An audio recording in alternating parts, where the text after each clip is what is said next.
Omebusema isaka dia dia ba mom nyina adwoma mo akwa ba die bedima kutiri bie ene se empanimfo ya wo Ghana Water Company Limited na kire se santima ntemu titru omuchese se bi omo ya ye nyankropa adom omawia ne sa Mahama Yarga ayamra shebedwani ewo Boko Central wa kire se etututuo de mentebe ho ase akoso ewo Boko no entwe ye kura ntino empanimfo ehwehwem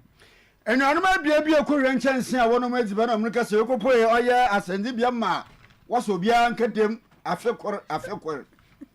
nani ina mu no so na chese Daniel Quantin ya wono de beka so businessman pa ne ho bon amaswali ni wo no nsensem num na ne kure nie baba bonten na ne ncheche mu kakra wode atudwa no eno so mo bete wa sofo ya wo hwe yensa se ene amuagudie so eye honorable Emmanuel Amakofibua wode atudwa say small scale mining for after December 70 yema wo mun krata se wo mun koye dwuma no watwam 10 ton time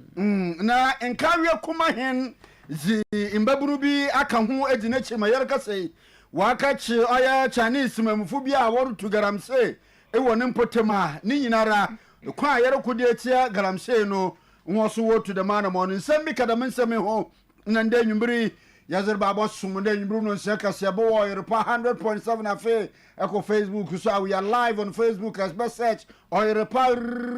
radio na de manjumo queen we so ina sin menda nwumbiri Afia Broni hwam de me a awon so abo yina twudo me a yeze wo ho nsem lebra wi na medimafo heba Dr. Tam da so o se yerba biara oro ho wo no wo se yerba biara bomodinara fa brahwan na wontu yerba ni fi waze ber lutu yerba ndo no we yerba ne fi wazama enti no from Dr. Tam da so no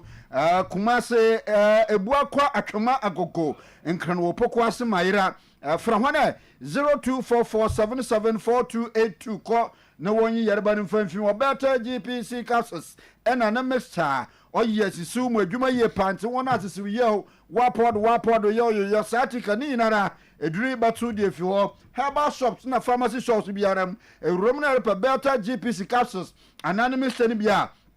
gobo mo bi na za kasa ho yerba ye pa faraji mun chema sa fe 0244939193 na womwo Divine Mercy Cosmetics, Erica Cosmetics, Messi. Wo pesa wo skin no eye no me fefe kama sotia. Eye Divine Mercy Cosmetics, Erica Cosmetics na sheye. Ena kwa benye biye we kokwa no be fefe kwa na kono te sebedi amditi. We tuntum so ane ye tuntum se you ebe kama pa ebi mu tuntum afe na hu tuntum ni bi so ho no mo a. Wati mu se tuntum yi die. Not. Kwa Divine Mercy wana kwa jinku papa fasra. Enku no nso enye ya anu mu de bia abija de bi. We ebi free Thailand, every free US Montana so UK Montana so neba. Enu ti se pimples na ye one nso oben ewia hyewa ma wani mu nyina ye tum na nka oye nipa kokko afa wo pe designer bags ahodo ntade papa empabo ne pesa ahodo a eye Divine Mercy wo mo makeups nso a eye kama makeups ni bi wo no ade twi wani mu a wani mu afa ebi so ho no asra kwase antembole se tiako na ta wani asemmole mepacho edum Mrs. Anoche Plaza na abehu no 0553457200 Meni Ebo Krobea Asante ena enuanom Nana Afia Broni Papa B kwasa white Afia Govante Uncle Ebo Broni Abusa for the attention na no da na beto dwa se Ghana Water Company Limited ya cheso oba santima ntemu a tibirikese no ewo barekese o me ye ni so yensiesie kakra nti se de tutu amramra no a no hwehwe pipes nim de mu asisisie wo he no titimu kama se be ye nsuo ebetimi abusu amankofo no ampa ofiti ya se de tete ne se wonum awia enisa ye Rebeniza Paddy na ewa amane so wona e kitawdi bofotre ma wonum adwumeku no obani Paddy anwure memo adwemo akwa ba Many are playing the so. Na boko de. Pa de adaro ma won so. E jana dom ye ho ye pa. Na no da e na mudi tu dwase mu ye nsiesie kakra na yate se mse bo wia ne sa emu nkomo no ene sei. You many are playing na men sencha na men na Oyerepa as Oyerepa juma ye phone na nim penny for. And man mo chidoma mo de Ghana Water abibia Mensa material for Afia Broni Asante man. Muni ho yuni ho enya okaya no enche bia na de betu bia se Ghana Water Limited ye betu yen CBA supply you by the Kumase area no me se by kese enya se bia by kese ho ba se me mo do bia by kese ya pumping you fe mo no me kese mo no na akoye se abedi bebi a production and also project here cost winchino na wo se ye de do ni bi extra baby ekobubom na senya eba ye no na ye bibia eso nti ya sosane se yetumi dum fidie na yetumi enya kwan akoye eba sa customer tin ye bi djuma bi nti na mo bi be hia ye bebo mamane nso a na ye mo radio fo na ye sound ye mo beba mo ye ba mo ebe che mo se ni se na ha ya na se ena wo se ye na yin na ye hotumi han ye ampa mo di o se yo ema mo boderu ema santime nyina se so bibi se na Ghana Water se ebe ye share se ye best start ye 17 duada na etwe mu no na enke bapi mmemme ye bi ende na na bo chima no enka ye bi mfidie but oba de daro ma ene se ye di ma ye fotu om so yo ye di gun kata so se impenitro ana engineers no ebe ye bi se fata ama ye tunye wi ntemo ampa eye ene after 11 no mo yi almost test no man 1 p.m. na by eja efa de man me no ka say tu ye boy your home modern say about pompe na for England in say if you say issue alpha do be ni for some hours and I make a base in you know amu mu aye dry e bata e be longer hours for the line to charge nti enwenu e be best participate e be so be an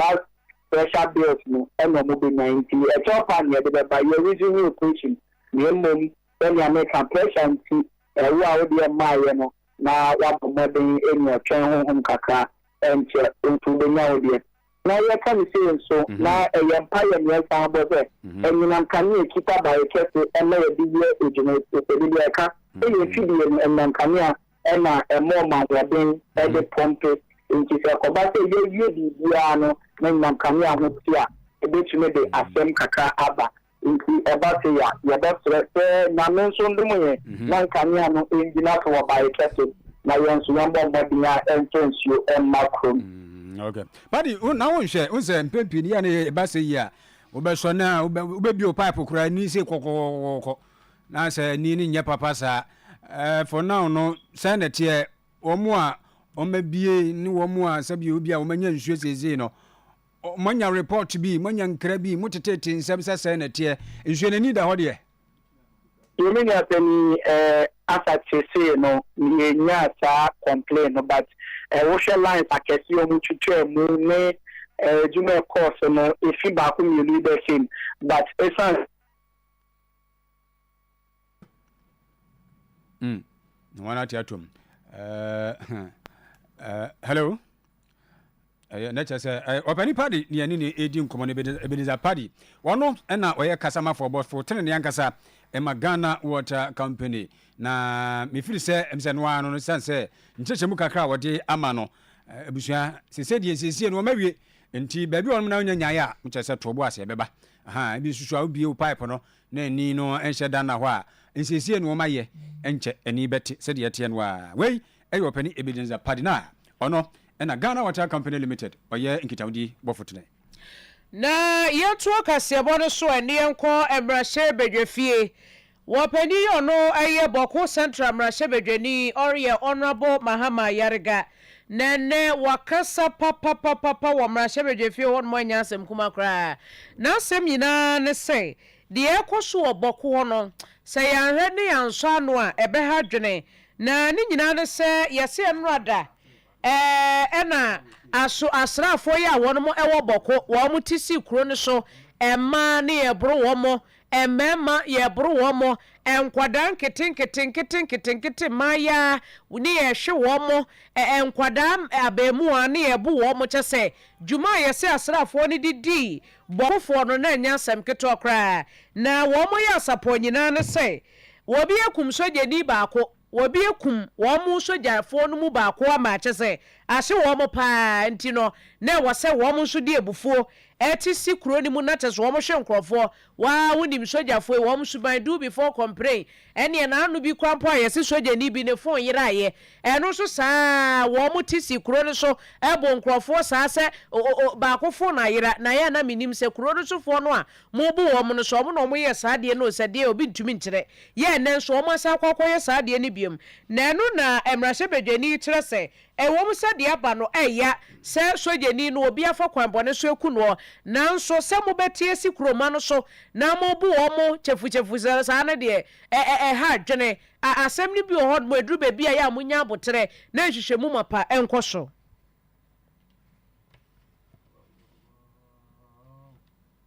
Mr. Speaker, 2 days ago,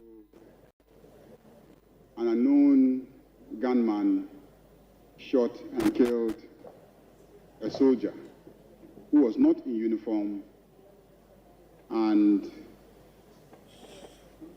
yesterday in the evening, the military department in Boku and its environs, the social detachment in Benduri,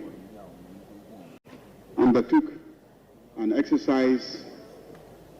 of ransacking almost every house that they came across, beating up everybody, men, women, children, old men, old women who could not flee, injuring some, destroying the properties of others, smashing television sets, fridges, and everything that came their way. Mr. Speaker, I made several calls, tried to urge them to stop. They did not. And this morning they continued. And as we speak, the military, the soldiers are still carrying on the operation of beating up everybody that they come across in the town. So, Speaker, let me express my most sincere condolences to the family of the soldier who was killed. I will never condone the killing of anyone, especially a soldier who has left his family and has come to help us establish law and order in the Boku area. And I've urged the law enforcement agencies, the military, the police, to work with the community leaders to try and investigate and identify the person behind this unwarranted, gruesome exercise of killing a soldier who has come to help us maintain peace in the place. Ani okotie yera mahama yarega Boku Central emrahye bedwani we di ono a ne mpesua so ena sare hosemi esie asrafo ne kyese obi ekum wo mu nipa na wotie honorable ne nsem a okana wosre ni no a wo moku no na onhye asrafo atade anasa asojafo atade no wohye normal atade a wode nam ene se obi poma ni tu aten wode bo no eku no asrafo ne ebuofo ama wo mu rewura nkrofo fi wo ka de nya bonten o wo ha no mo bo rewura ni atwen ni ebo akwara no menya no a na mo bo no maame abere wo papa akokora wo abrantie ababa wo na wo mo bo no ene wo kyese de esie no eya nanso kwan asrafo no so nam so no enye kwan papa. Ma yemfa kasebo nko poemu wo mfimfini mantema na wo enda wo awutu breku oya district court mikire oya breku krosin asenzi bia no na enede wo ho na oya otemwofo a ina ote gom oya worship ama adumako kwachi te gom no rehede enuanum ebien prince kwachi na Emmanuel kwachi wonfa wonu nkotwer abankukum na defie obia nkaje afekor ni nyina ye inede nso no olechem de opanyin bia no so ne zinti oya mumuni Abubakar ono so wonfa nkotwer abankukum na match busum ya yewumi ne da otodo oye eduonu anan wansan no fa no mra sendibia na wontu asem no do na ni nyina ne nyina do nye da onchere biara na wolo chem da mranchei wa akọ wia oye nchanse a mmesafo wo no ho ne diba no wom na mumu ne ji nso no okopo egwa na cheda mpotem ho no nchanse a wono njima wom ne wie wa akọso die papa pa ba 200 ni nara wewie wo kasoa ojubi wogomua east mensin no mo na court ni chema wonko ifiase na asemi ya asemi a 24th February na inde obotogwa mesafu bebre na obotwi wako ojubi district police command say woni chese wo na obi ebowie bi okura ode ye no nkwan katenkwa kama nka krasi do jollof rice do na wabatam ko wakati muni wia no wewie chance na momon ana ni nyinara akopo police station asendi bia be mbadawo mayankwa amande na yin na manje bofo na nsenzi nkomo ni yenjiri mu nchem ye pa nana nana atmanka anga bo meto nka pa ya mwajo anga bo mejo show boye nchema asami wala na kafa bai ejechi otemuafu peyin na nansa ni nchemi dari yanko yo wanka bo odi kalaminchi a Oyerepa asafo de bi ho hye nda wo tie person ko pemu awo eye ewutu senya west eye ewutu regulatory course na sa aseme fi bena odi ka no akabo amo edi no aye place ejiri na fi Emmanuel ejiri etero as edi ka nangabo meno ka say ewutu regulatory course eko asesina enda no worship ama adoma ko kwache a cheso otena ejum na chese obu asam ne chemu say aye anyanu minu aba ko ni di ede prince ejiri na so Emmanuel ejiri no wonko chimu Univa prisons aseba ko nti aye 2 years na chese ye de ama wo be ko chimu 1 year na afenso mu ni Abubakar ono na chese na ototo aye sa anyama na prince ejiri ene Emmanuel ejiri wo yo na kama no ono de onko remand na yakọ plan 24th of this month ya wata so fa mu pimo aye court na akati ni na se tiefo baka ya bo amende bi se ko pimo ogomua ojibi wona mo na tanko free mo de wodi ane se ono abana se wo da the sign iyo mo aduane ko ampo na watam o de president bi achi ni we de aduane we na chese wo bo so na aye tete wa afen tete de kwaka ji alomi aye skabile cd ono na mesuma aye mbaya wo aye ojobi on ogumo is no bo chi okopimu ewo ojobi district police command akatia appointed for once edin kai oso mumu ni mu no ona mi to ma o ye no so mo once kwa kaka ye Emmanuel ejiri ane prince ejiri nti okopimu wo court no na chese worship adoma kwakwache echemu se tanko fu mi no ye no anu Emmanuel ejiri prince ejiri de won trim awa ye Univa prisons afeba kwa na ye nfe bi na afenso mumu na ono na chese we e ma no koton adema no ono no onko remand na okopa adema the first of this month what I saw them na court into an asam edin tanka bo esama esi awaye wutu be crisis court na ntina minchemi da prince kwache ena Emmanuel kwache no awonye wifun na mumuni Abubakar ena wo wi akoto ma nti mumuni Abubakar na chara wa atwe wize sala papa tanka bo sala papa ya da asena wa manje bonde nwumbre na nansanti ya manje bo fo gina gomwa ojobi iwogomua east mensin mu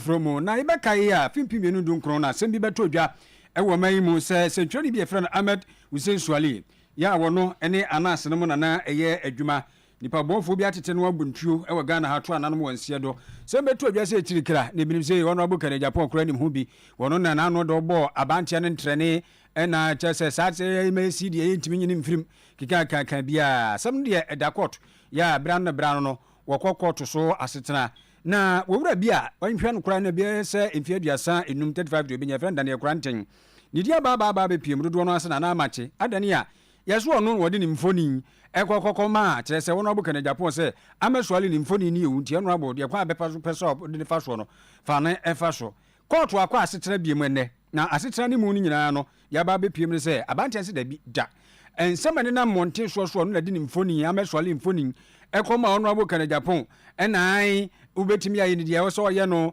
enai mpo ono kra na buaye ema ono abuka na Japan hunu se ameswali ni de tete sa no wase da bi ente sa da bi adada na asɛm yi kura si yie no saa kora nteɛ no wo pɛ baabi kora fa afim pimenu dunkuro no kɔtena English mɛmɛ hɔ baabi sɛ agya wɔde bɔ no ho adwa nte sa ebia na ɔno nso tra a deɛ bɛto no na ato no nti ne nyinaa mu ne lawyer yɛ Daniel ɔpani Kofi Esel lawyer Kofi Esel de nsɛm atwidwa no nkyerɛkyerɛ mu a wɔde ma ɛsɛ ne nyinaa no ɛnyɛ nokorɛ manfoɔ mpɛ baabi mfa ɛngu lawyer ne nsɛm ni. The police hurriedly put a charge sheet together. A charge sheet on an offense of murder. First, we're talking about abatement. Today, we're sprung up with a surprise charge sheet with one count of murder. And they prayed the court to remand our client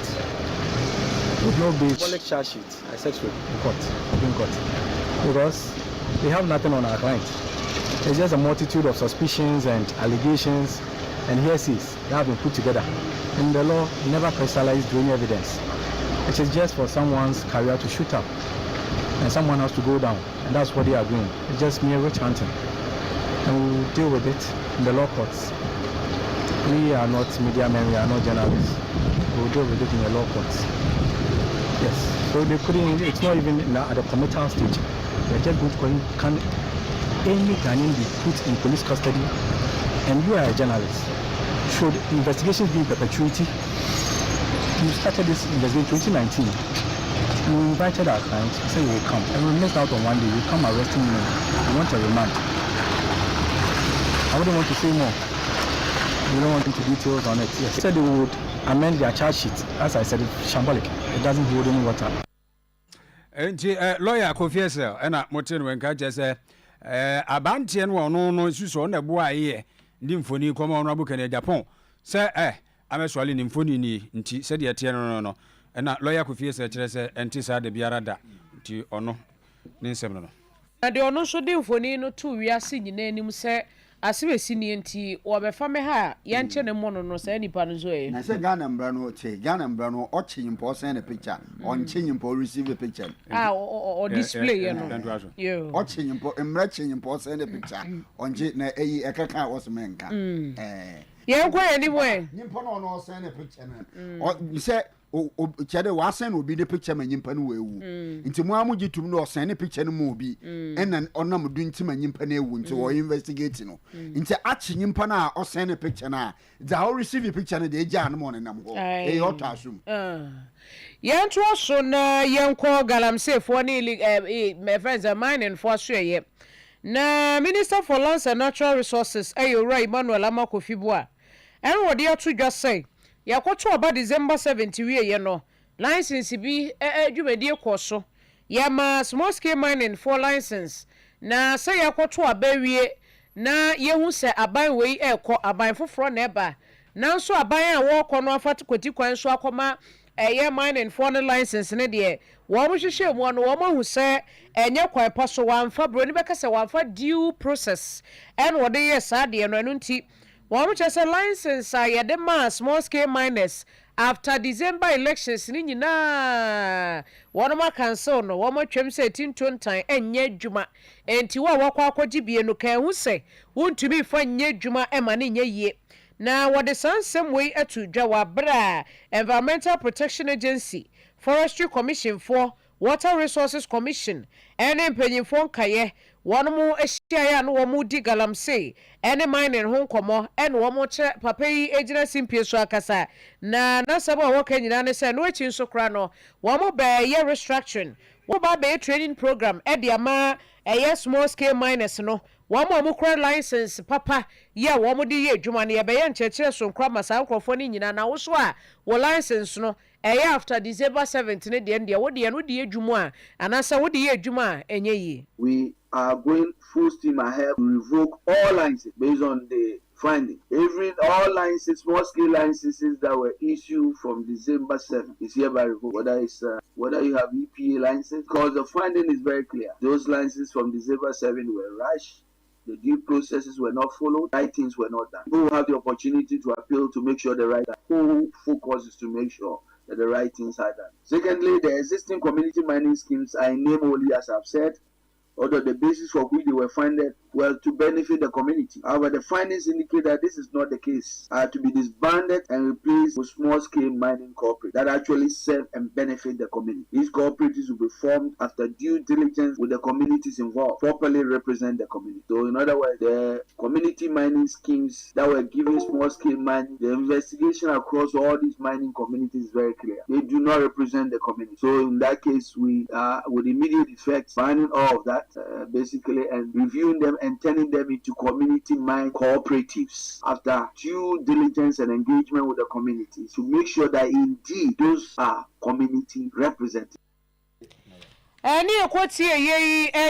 Minister for Lands and Natural Resources so Emmanuel ama Kofibua na honorable ama Kofibua sato asubiem and was say working committee be one mo review license no America ho asem say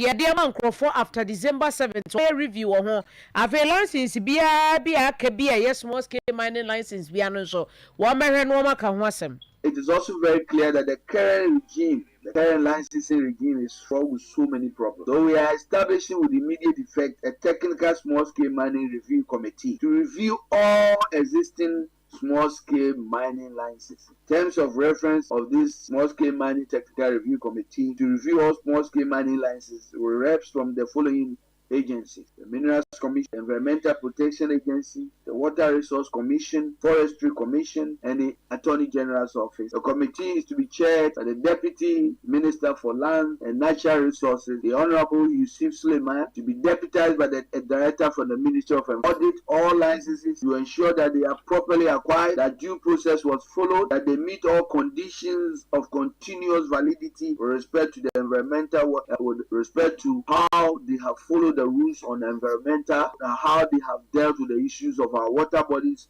our forest reserves, and land preservation. Lands and Natural Resources Minister was a Lembelem Rashebedeni Yera Emmanuel ama Kofibua. Yamfa kasebono nkopem wo atwema nwobeja aya krusin mu na ho na ye ko oye nkawe kuma hene na asoye oye ohene ba Kwame Akoto in the task force awapa hono ewo ne mpotemu ho ya wodo kutia oye garamse no wolchem de wakwachi oye Chinese fo ebien bia inne garamse woltu ne din ya excavator ebien so no wetum na wesis ni nyina wolchem de wolbo ho mozen de garamse no dubotwa wo nkawe atwoma nwobeja ina nkawe kuma ne mpotemu ho kroma no edi yaw efa omukoye ba kupeka na sabi adubara haseni me sabi impeso so kwaye woyi sabi sajumadi omudi omubo kwaye mu de bia ntina me se o minti bin transa na sabi min tran fitie na sabi madishefo edi yaw efa kwaye nansei sabi nkofo bi aboro mu a omu se kwaye ntina sabi to na momba ebehwe nti no ene me bae na se adwumadi ekoso ho asabi emfata na me bae ebe enchi aya nkawe kuma hene ohene ba Kwame Akoto ka se wie no na timemufo ahwo so wo aya adubewura mpotem ho no so wo ka se de anomonu to ahwonne hin agenyi ma woltu no wo boy insem mo hin papa sha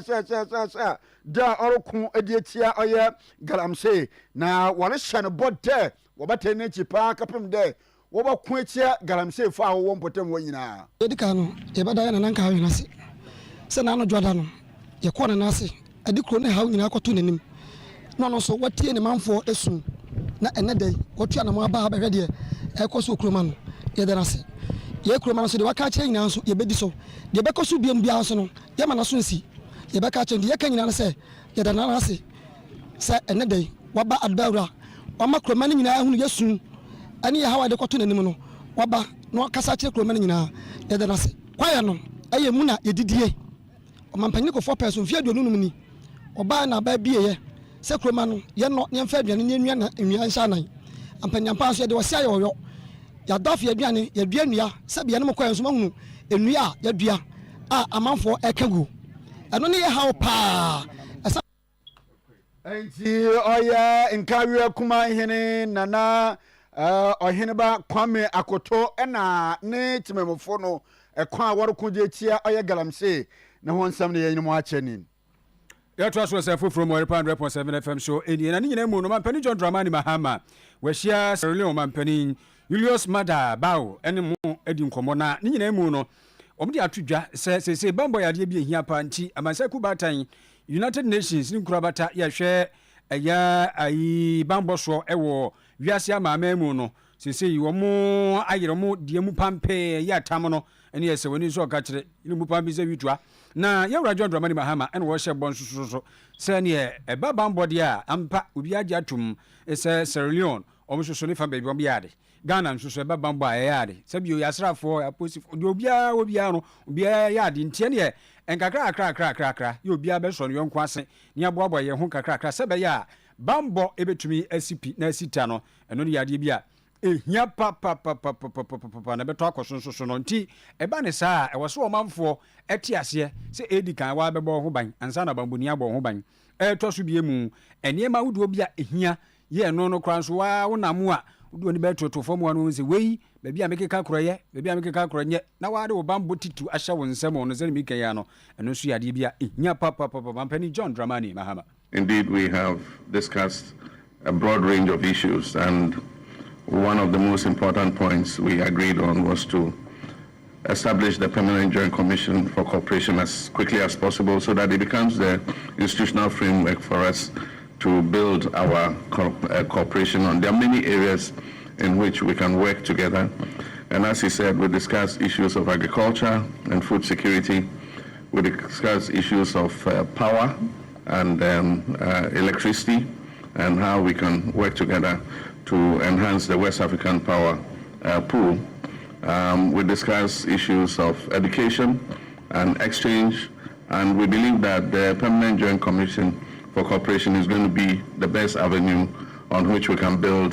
this cooperation together.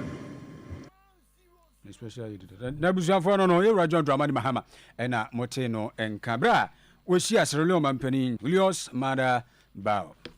Minority leader Oyerepa Afia Broni na orei minimara na anu yakwaka so ye micro minority na ne bofu pa ne wotutu bi at Speaker of Parliament warning say wo munye micro minority so wontumi nka minority na ne wonyai na so obeka so de wonka minority na yetu din ni bofu na ne wono so akoto majority fo ni din wose efi ne kɔ wabɛfrɛ wo mo ceremonial majority na de nti a wɔkasa no enie wose enne ebra mra hyebedwafo kɔ atenase no majority no NDC amanyoko no emra hyebedwafo no emu aduasa wɔtwe 38 wɔn ama parliament wɔn ama o ya tutu ye nia hwehwehwe nkwanya no a wɔn ama ye bisa ya we yikope adwuma we yikope position wa ha we yikwa ha we afa ha we ra ha enti emu 38 de wɔn ama mra hyebedwafie ho ene abra wɔn tenase a finance minister Rad Kessler Tofosen ede enkrata bi eba chamber ho se enkamra hyebedwafo no wo nhwemu enro kra na kyese atenase no koso ya wonmo ama enti no yewa fanyuma kan kyese majority no ankasa no wastedi wo mo papa wo mayo madwene se abre bia adwumadie tentenente bi bekoso a ehia se wo mo ba na eyabato a ene wo mo do so enti no mo aba bebre no mo aba beto say ye ceremony ni na ebe koso a na ne wo nyina chamber ho mo santan no mo aba apart from sa ne ma mienu ya working enkomo fufuro bie ni ho no mo ekoso o mra hyebedwefie ho a majority no wo nyina basa enti no no say efri sa brei wo befre wo mo ceremonial majority. Members know. Honorable Minority Leader. That is the issue. By the way, this morning, Mr. Speaker, they populated the chamber. All of a sudden, they are all out, empty seats. And this is the time that the finance minister is here to lay a paper. Look at the empty seats. They've left again, going to look for jobs at the Jubilee House. They should come to the Chamber of Parliament and work. Look at all the empty seats. You are 38 in number. Ceremonial majority. Ceremonial majority. Any okoti ye ceremonial majority papa. Ora fenyo markets asebo just say sa baby a medru no metwom nkran kwan so kra asem yera afenyo market efutu mrese bedwani en wosaye minority leader enti minimara we a wato womudi wom so kofa micro minority ne ba nkasa o nkasa washa ase a wututu tudi no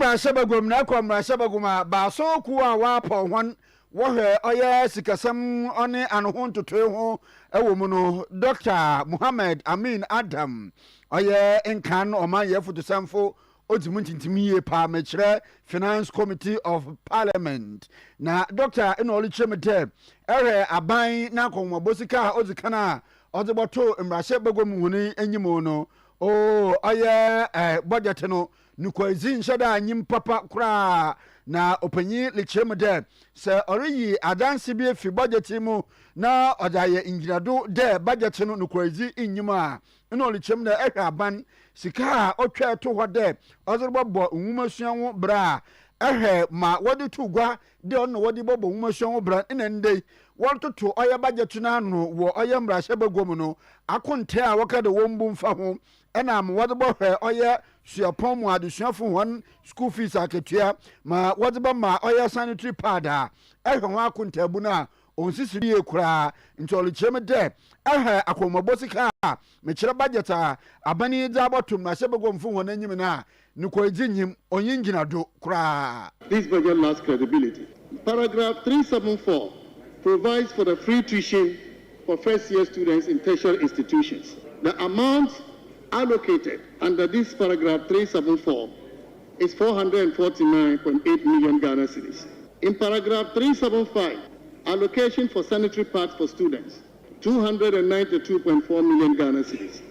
Paragraph 380 provides for 565.6 million Ghana cedis for textbooks. If you total all this, Mr. Speaker, you get 1.3 billion Ghana cedis. Meanwhile, when you go to appropriation in the appendices, only 800 million Ghana cedis is provided. Paragraph 390 of the budget provides that a total of 1.5 billion Ghana cedis has been allocated towards the implementation of the Agriculture for Economic Transformation Initiative. But Mr. Speaker, again, you go to the appendices, which is the meat of the budget, and only 924 million Ghana cedis is provided there. Again, a shortfall of 575.6 billion Ghana cedis. Mr. Speaker, many inconsistencies between the text of the budget and the appendices. And a ranking member on the Finance Committee of Parliament, Dr. Muhammad Amin Adam, na okase wie no na Finance Committee wonu gomitinanyi yewra oya adongo Isaac adongo no chem ne ma Dr. Muhammad Amin Adam lekano njiradu bi enyim na nankasa ohwa budget na ne mu hwonwon de fefefe kuma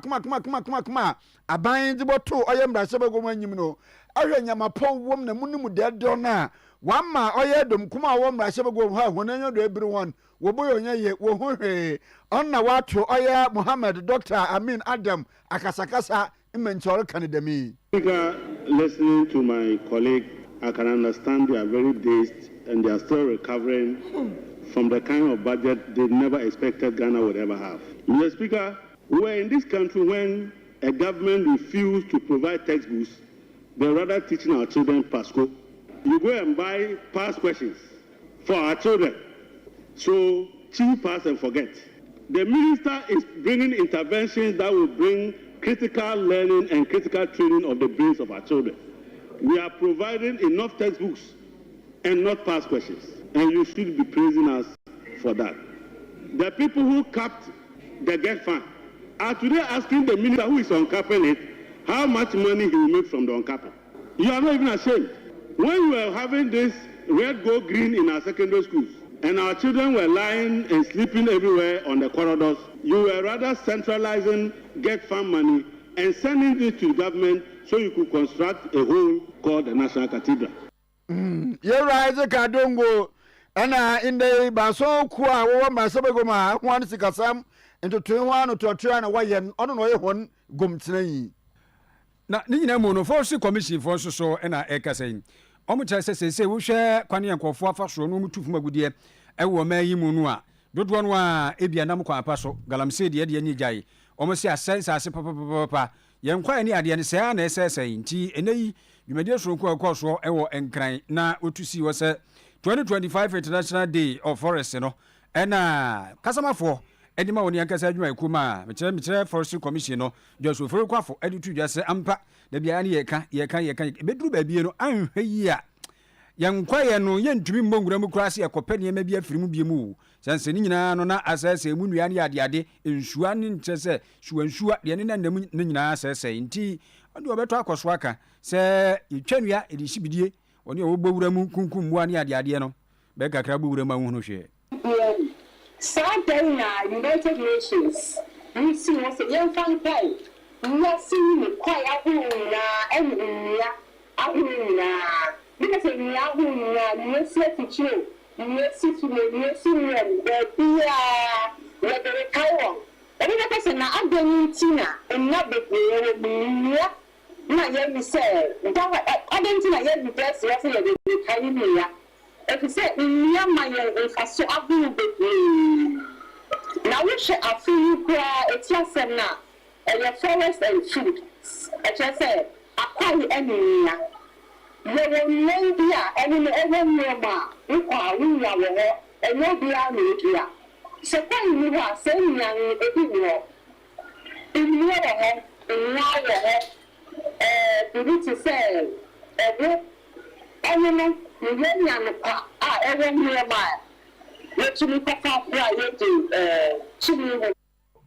anti ayi maame Joyce Oforukafo na mote no nka na nyina mu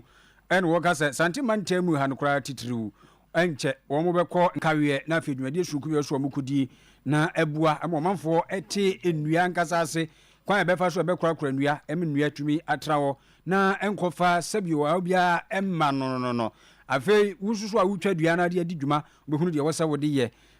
ɛno so kyerɛ msi ya na figa ye de ni atre enkawe a ebe Asante Mountain na ya papa dwuma kɛse bi ho ntama Tree for Life Initiative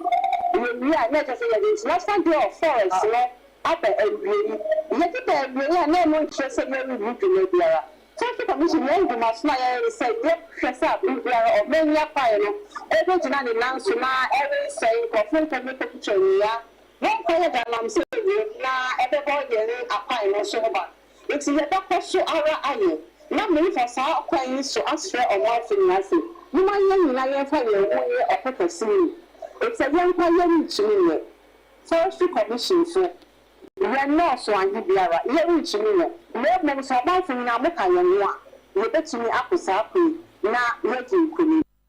ayo enti maame Joyce Oforukafo ɛna mote no nka no na kasa edema Forestry Commission Emrashe bedani mo manfo ya wo mo ewo Doma Central Baton Pesua so eye Ora John Kwame Edu Jack opanyi ede enema bi akwa Muslimi fo ya wo mo ewo ne Pesua no eso se wo mo enfamo sebe ya wo mo Ramadan na se eye chiriwia no ebetumi akoso kama ede ama wo mo na enyo no abolanka sa ne koye wo somaye na nipa wo gina wo no abola na emu ede ne eme ekoye eye Ora Hene Daniel wo ye deputy secretary NDC amanyoko no ewo Doma Central Baton Pesua so ene wo kyese emrahye bedwani no wo se won fanto won mo animu se nani ajepa ene enkremofo mpaibo asofo gina ka mpaibo chenchirencha wo mo de ta na tie emanyame ye na doba wo gina ye ewo Doma Central Ghana fo na se Doma Central fo eto aba ema no senkenye mpaibo a clergy no anase yinkremofo ne asofo ne woni e ka wo de ma no a enkem senka bebi a wodu no nkonu ye kora no nti se enei enkremofo eye Ramadan anasa wo mo ye fastina waso no so ekire wodo enu nti ene wode sa niam we ebaye yewra John Kwame Dija oni ye Doma Central na se bedeni se de ye kase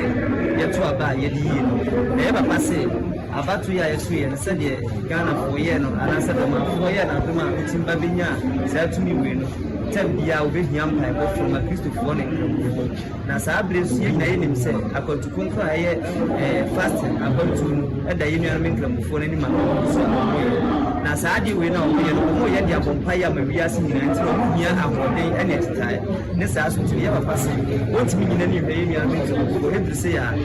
ankora na obiara ntumi boa nti ɔno so asɛmrahyɛ bebeni for the mass central tu executive sɛ yɛbɛa ne gyina ne yɛmfamfa yɛzo nkokɔkɔ so so na ɛnto yɛnuanom a ɔmowɔ dɔ mass central ha nkuro nketewa ne lokɛsi ha nyinaa ɔde ɛmo 9 bags ɛna ɛbrɛ na ɔbrɛ ɔmo 14 bags of sugar na ɔbrɛ ɔmo nso so no milk no so 4 packs ɛna awa no so 4 packs sɛ ɔmo mfa na ɔmo mfa na ɔmo ayɛ na bere a ɔmo bɛkɔ mpɛpɛ no bia ɔmo kɔ mpa yɛ a ɔmo nkɔ ayɛ papa John Kwame Abidja ɛnka sɛ bideni ɛna yɛ papa John Dramani Mahama ɔde ma na hyɛ ne nsa dɔma ama nyinaa sɛ ɛbɛyɛ a asomdue ɛbɛba dɔma ha na afei nso ntu a yɛrewɛ yɛn nsa ɛbɛka Wonipa yɛte ne nkai ɛyɛ owura yɛ a wɔgyina mu kasa yɛ ma Dɔma Central Mmarahyɛ Badwani na wɔno no ɛyɛ Deputy Secretary ma NDC owura Hene Daniel na ɛbra Dɔma Central Municipal Chief Imam Sheikh Zakaria Ibrahim wɔgye nneɛma no ɛna kyerɛ sɛ Second Deputy Municipal Chief Imam Ali Amadu wɔgyina mu kasa yɛ ɛde ma Chief Imam ankasa ɛno wɔse no kɔsɛm ne sɛ honorable ayɛ adeɛ na deɛ wɔn bɛka nyinaa ne sɛ Allah ɛmmoa no Allah ɔnhyira no Allah wɔmma asomdwie Allah mma ne mpaebɔ bi a wɔbɔ biara mpaebɔ papa nko a mmerɛm ɛwɔ Yesu dim na di kan ebeda Allah se Allah ehye date se ebetu aba ama yayi mampanyini de yada gim se ndim se bia ebekwa wiye no bia enkoba na sei na ama na ya sunji onu kwa se dan yankopon ase kase pa na yada Ghana fo ni nyina ase se nyina yankopon kuratu aba de ama mampanyini Dramani Mahama yankopon oma niye deni yankopon on hye ne deni na onu so adimade a amode hye ne nsa no yankopon oma no ahodeni na wontimi nso Ghana ni nyina enye NDC enye MPP enye wei Ghana ni nyina mudi ahye nsa yankopon oma na ahodene oma na kuduro onye agimadini emfama Ghana muso a enam so agimade ayi nema bibiri amudi bibiri ayi yankopon onhyira mo kase pa nhyira no so enko sin so nhyira no enko sin so yeda obi biase Any ekotie ye deputy second deputy municipal chief imam Dɔma Central Yura Ali Amadu Opaye kwanchofa ono no da oye adwumoko a wadane dane inwurodo na otum obua wode ya adefoforo ma otum obo man Yura oye Michael Paddy ena orika sedai innei ehun behia da inwura ahoro a ye nyina no yetum yedane demne yade ya adefoforo no odeboa oye oman nimpuntu wo oye enkran Accra Compost and Recycling plant ho eno panyin dan no oleche dame insamemu no panyin lechem dem se ye nwura ne mom ye danim na ye boa ma otum ya adefoforo boa ma oman no ne ahonidi ne ho anomboboni na okonkan osanso boa ma oman ne sikasem otum ogine ye pa odame nsami tugwa wa bra ene nsantwofo mum nhwehwem dwumati okodo wo onde edwumaku no mu ha odame nsami tugwa da yemwa ne ye nyina yempotem yema wansen ondi dwuma ye wo hoye pa. Our responsibility is to recover as much as we can from the waste, add value to it, and then send it back into the system for reuse. So the organic components of the waste that is mixed, and it's because the waste that we generate, it's not separated at source, it's co-mingled. That's the reason for all the investment you see here. When the waste comes here, we use the MRF, that's the material recovery facility, to actually recover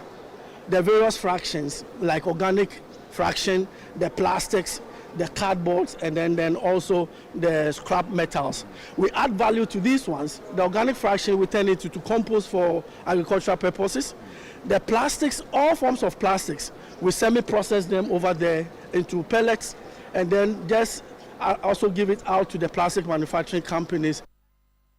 Enti na chede nwura ye no ibi wo ma ya danim na ya de famfiri ma yebotumi yegya yekoyeye pa mamfaso abado efi rubber NFA plastics na zo ka hu nyina no ya dan denum yedze ye azafoforo man so yetum ye use mani nyina wa boa ora Emmanuel Padi oyepanyin kwankyerefo a oda ye Accra compost and recycling plant ana odi dem nsem ni nyina ra do gua ya to abawie yi MPP amayuku kwan ofa so di ntwe no asante ase hye denim nti ogusua ya wo ye hwehwemu akwan ye fa so eba ye na sɛ de esi etie no wo man mu ni nyina MPP amayuku no agasa wo maye bi kyerɛ national no ɛna afei uba santimantem kura titiriwu a iwura kwakwa no mu nyina wo maye ye bia ɛyɛ hwehwemu no na Professor Kwei ɔno soso waye bi ye odi aba betu edwa na no kura no na afei na wo betu abasa ne sɛ o ehu ya ne sɛ kane mrahye bedwani yo dom kwa benya saradwo asafo dia betwan yewura Dr. Mahmoud Bawumia de ntimi fa so bo mo no nyina saa so no nkwa ne gina ne so ma pipia ma iku ne di ntwo ono nkwa de ne waye kika kansam na se de nkofo asi atwa bo no wo Ghana ha no esu ani so ka kire kura na adwo asafo ankasa ne nsam ya wodi tudwa no ebini Every person deserves a second chance. For me, Obia deserves a second chance. Na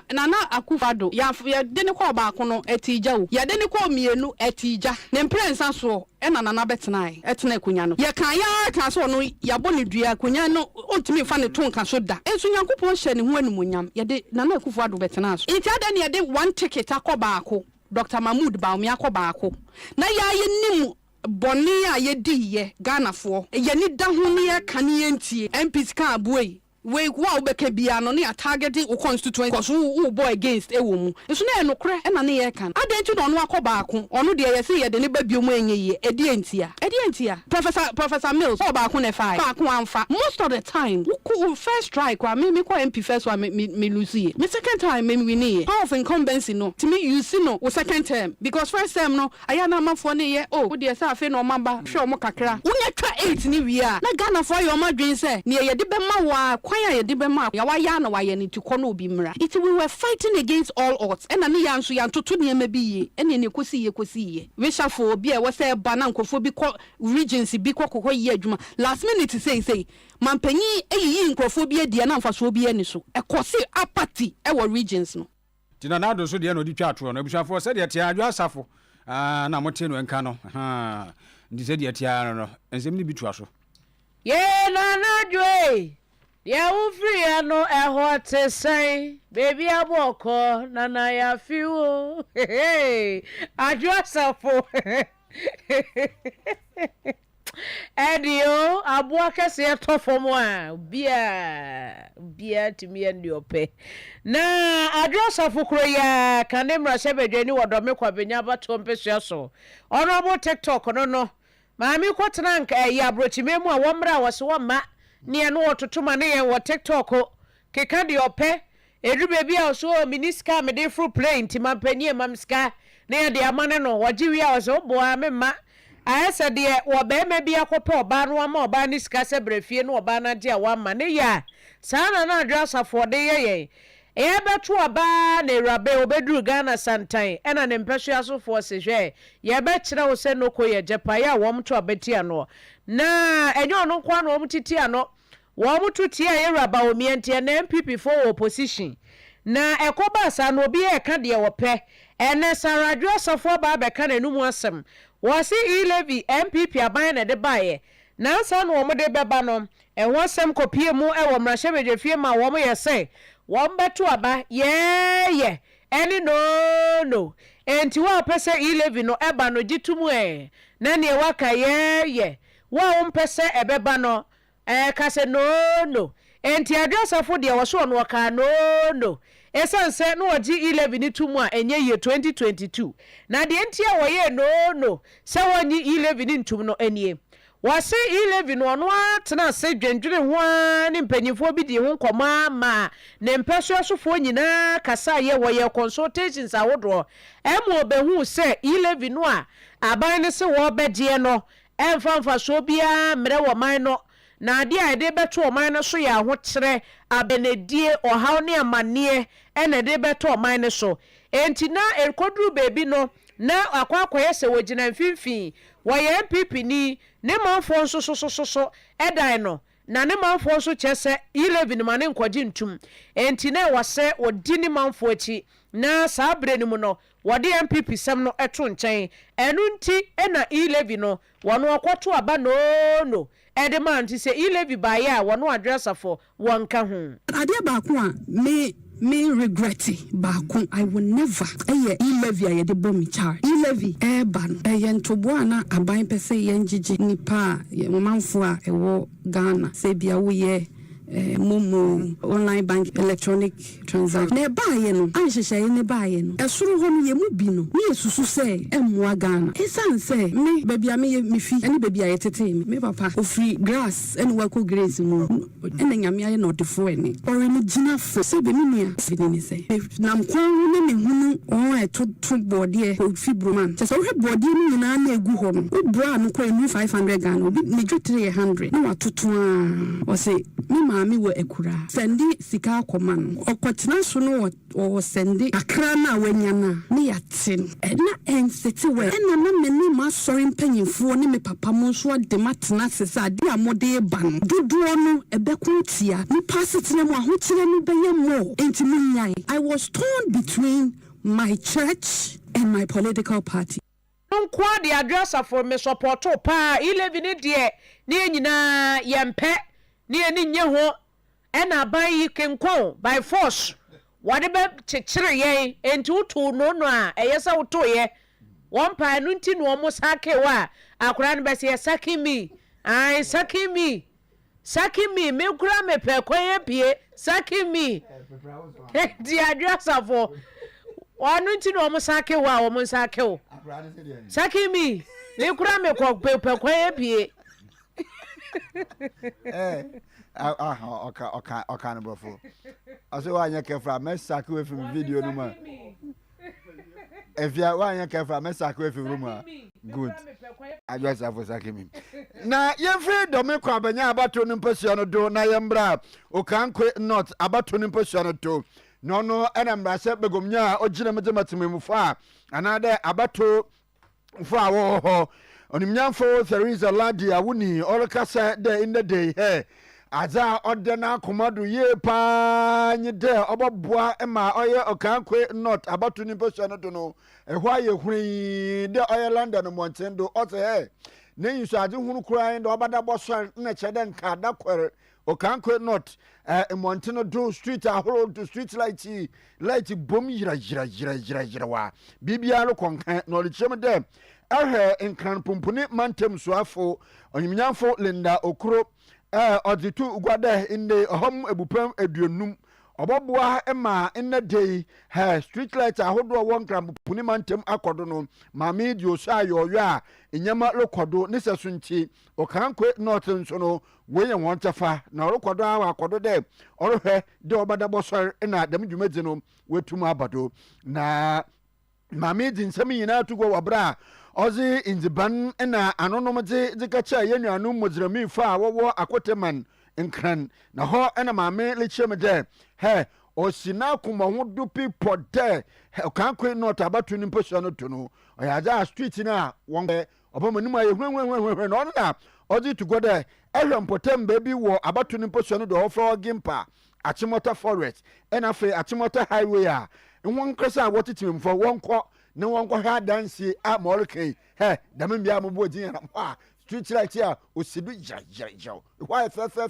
wen wo pinu to foma no fokura ebohu ntini saso nti ozi ose le yoyo okay pray not operation lighting your community ni dey ya sha se deda ya sha se last year no early last year no last 2024 February and to me petem inside the community today umma baby the husum e wo kan queen of nyemom ye major roads ne so sala kania ni nya ade a memetimi de mensaka se mudi mechi wo parliament a mo se me file question said that chimota forest no krono abawo esa ne se ho yesum wonamo ane ahwemo bag yaje onioma enti inyamalu twagu wo video no mu ye papa no na deputy imam Azima Okanko North abato ni poso no tun Imam Osman Yusuf Kayaba olda oye omampanyin Mahama se de ne boso se de akoteman Central Mosque obowie jam ho no ordinance ye pa afen so no order oye imrase begomnyi mame Teresa Ladi awuni so ase de odzi indiban ena no nomdzi de aboboa hwan mozremi fa wo abato ni mposo no do abra Ramadan dwumadzi no orokodo say yadasi pa say enye nenkwa afibia oba yestati chewia no ode baba je kwa wiye sha ode baba enti eya afi we nkwa since oba MP no every year no ye enti we nyina kwado okanke not abato ni mposo no do ebra muslimifo hona mrahye begomnyi akobo hwan wo akwankyere akwantuemu afese de sietie no maame Lora asihye ahite ena ekase ni wokasa nukro nyankopon ni ensem ha samba ha nyina ne se ono no jumla adwuma no nukro nyankopon no so epani ni bia na empempi so omo tetetete efini ade aban ade contract ama mawie se sika no ebeba no abochi kesi bidinti aka ho amese so omo kra sika sem wa edinti na empempi no ya abete jumla yo ni bia kogina ba bia katua kam ene de tete sanu a nti ono de yese de wo hia satwerefo na akwaya no aba no de yese omobo ene wo ka bi. So Sewage Systems Ghana Limited is excited about the work that we do. Like I mentioned, we now have 6 plants in Ghana, in Accra, Kumasi, Tamale, Takoradi. And we have plans of replicating this in all other 16 regions. Our plea is for government to support more because we already getting support from government. We would love that we get paid regularly so that we can replicate this in all other 16 regions. We all know that now we don't have cholera in Greater Accra like we used to. The company started operations in 2017. Enti abaya na mote no kan Lola asise ayite na ni nyina mu no woto aso se obi ono mu a kwan yo fa so ye wira no sabi o etan okeka ne ma bi bobom saa e wo so nya ntiase bi sabi onipa so na ye adwuma no ene empo se kokoba se yi wira ni bi afiri bim se de di kan ya card ye bi se recycle no a eno ne ya na ne ye no aye den panti wa akwa wo fi a wetumi de we ato abetumi de ato achichiri we kakra se be ya ukogu wira no pe tran kom be fa kwa obehunu de be ye. Ghana is our country. If we do it right, we do it right for us. If we go to the public toilet and we dump solid waste in the public toilets, then it makes it difficult for us to treat here because everything comes back to us here. And then we are supposed to be treating liquid waste, but then you see pad, diaper, even fetus, human bodies, jeans,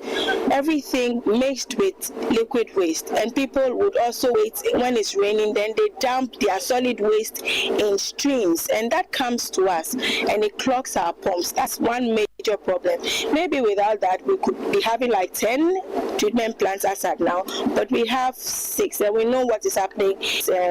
with common people, and so we cannot do it alone. We have our hands on deck and make sure that we're doing things the right way. Don't throw your waste, solid waste, in liquid waste streams. Intina enono Laura asise ashite ana motene nkan na ye kodidwa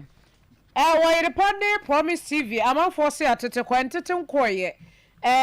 yifo no multi TV fo no ankasa na wono maye changes bi ewo wono mo decoder no so nti ama channels ni bi wo hono mo a akodi bebi a unhu enti eno an se wa scan ne kama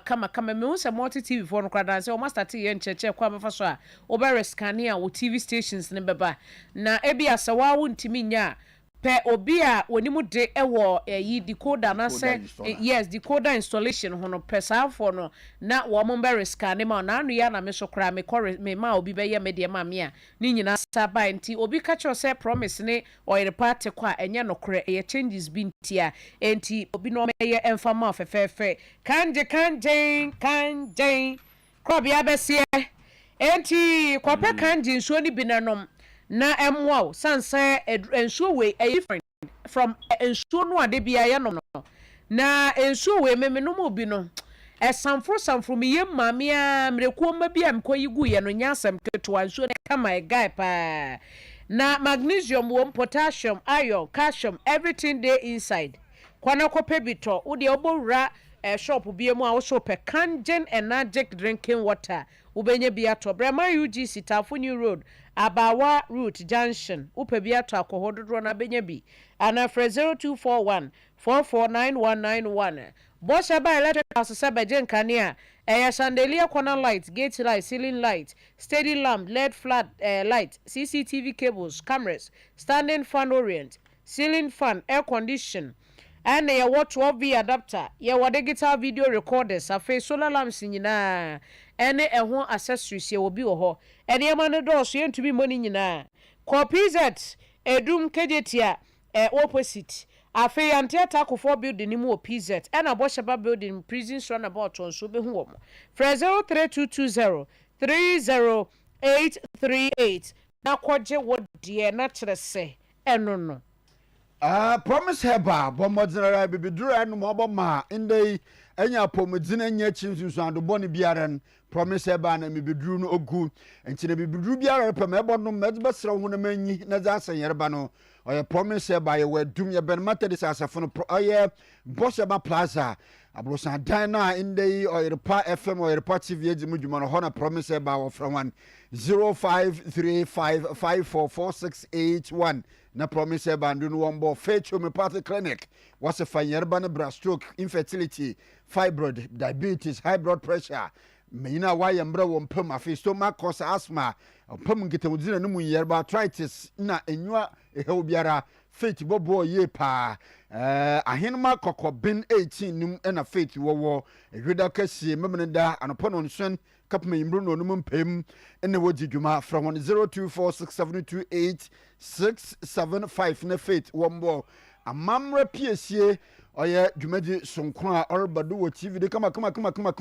boaje acheze mechere talent a ohye afrenu a oban amambre na manje wonsem anwensem na afei dembre oye aman oye traditional ni nara oyaza so ya afren ne acheze a bomwadina de dwumadi fane wo hyem no magina tv de nonde ni nyina di na mansan nyina hu ababo Oyerepa FM Oyerepa TV your front desk about of forms 50 Ghana cedis per emma dem oye akwanjen nkonje ubay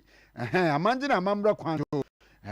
mawen sam kan ni nyinara mamra number fabi friend 0591707983 afi gastro and menstrual plus mixture gastro mixture no boa stomach cause typhoid fever afi oye elizet ye ayem 2 and afi dida edibanu gengira wobo ni nyinara gastro mixture bobo menstrual plus mixture no ye mixture fozi obo ma ubrabu no otumu gina na do ye pa enye phone kama afi brebu a indei oye uwo no ni nyino yifo ahimfe wa ye basa nsu fita bi ozin carbon nam ni nyina menstrual plus mixture no no ma obobo sesi ahimfe wo zama prostate plus mixture no menyina indei prostate enlargement etal sonje sonche sonche so ayede me bia ka echi afre awso soncha oye okase paze chirpa etufun ko misty heba kumasi cap heba sunane Gapson pharmacy ko Frodo Repas Ventures so Kesu Draglin Ekus pharmacy wa Shoman bomati na wura oye pharmacy na heba shop biarem na peduri bitwe na fa so ho yerba 0248778899 afi mizi wi na mazoro Kumasi Metropolitan Assembly wotwe tie wo fon kemi wole cheme de in mu amuti dwuma wo oye kemi wona asaso won jurisdiction no etu bi a de biaro wo de wotwe no nsakaya abam ntini hya no so wona wa ya pompom sto wode nyama si won tin wotwe no wona wa ya bodja de biaro botwe ticket oye 2 cedis fe wona wa run the shops no so no de biaro retwe ticket 3 cedis wona woto no kube de biaro botwe ticket 10 cedis wona wa ya choba de biaro ticket 10 cedis restaurant for ticket de biaro 3 cedis afi offices no ticket de biaro 4 cedis and afi financial institutions there savings loans microfinance and banks and one thing abosom biara mobotua 300 Ghana cedis in wo chem de in keme na wa hyedem oye imbre ntin ho no tojefo no wo ba woncha na zimbra no do na tua fam one na entase na pedam nkabo ne munkyerem a ewura keme wona soye nkrobata won na wototoje a penyina oda oye atojeje nkrobata wona soye nizinji ye maame Dora Abe for matrufu na jinkyerem yara 0240 407830.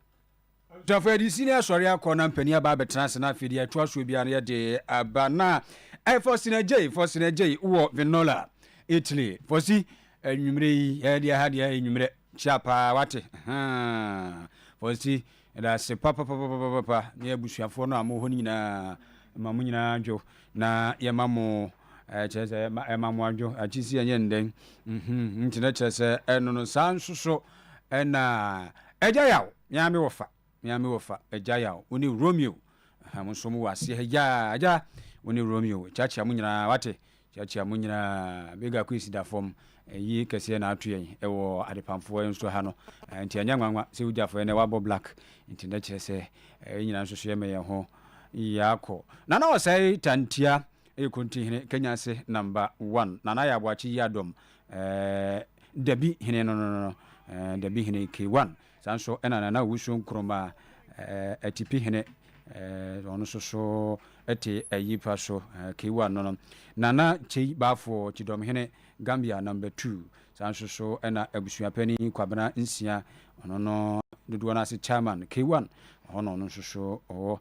Charlotte nti beko ewukumase akua efriye Dubai market ya ketia oyenua kunani ni wura ye Dora Ade Dubai no no so ketia Dubai ha enkwada ni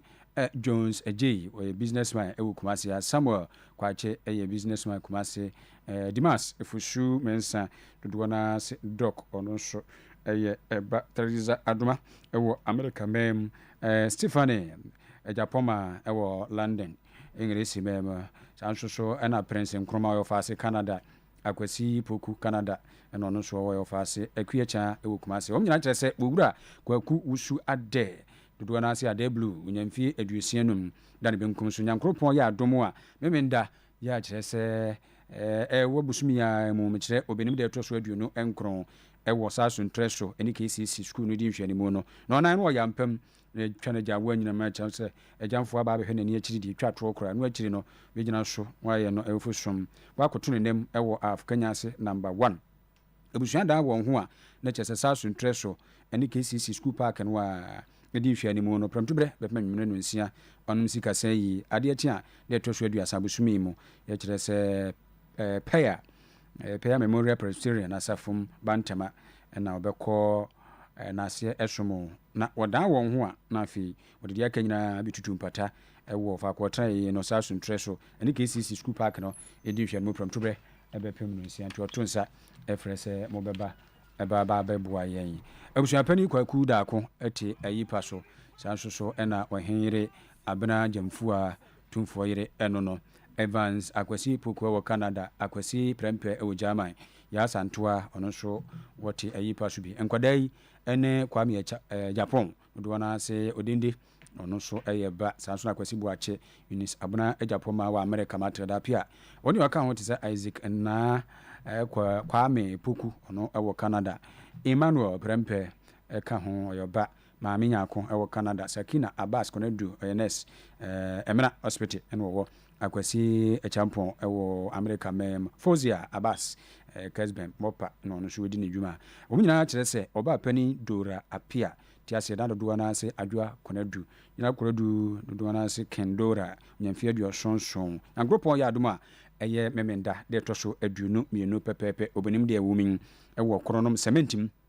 eteso no angasa ne fie no nan anopa no bepem no ndudie no manfo atwa ne ho ahia no akiri no na aye ofusom e de amano e wa Assemblies of God asafum abusua kire so beya mamre ene de tibia kope no ene mu ato e wa ahwerewa musiye odan ho ba kronom cementim fa kwa odeda ano no e kire se house number block C plot 62 eye donko e bepem no nsia na yatrase anusika sayi ade ache kwasi ada de toso aduono miensa HS Assemblies of God asafo beko na ase som no da wo ho a ni wasan betrase e wo kronom cementim na ko tan ye yi no amemenda no na afi kwasi ada de no de tutu mpata donko e kopem no nsianti ye tunsa se mobeba sanso so na pranya na se ene jache aduana adehye abusua na esi eyi omuti ayi paso abusua pani akwasi buo jache pranya na se no wo sanso no opani nsia ana pani isa ada akwa nso ewo pramso abusua pani na so ba pani akosua sewa ewo gyache ba pani akosua sewa gyache no no sisi wo okurani ne Elizabeth agyenim manu akire se ono soso wote ayi pa sisi kurani no na ya asantase ne yefre no na se ho no wote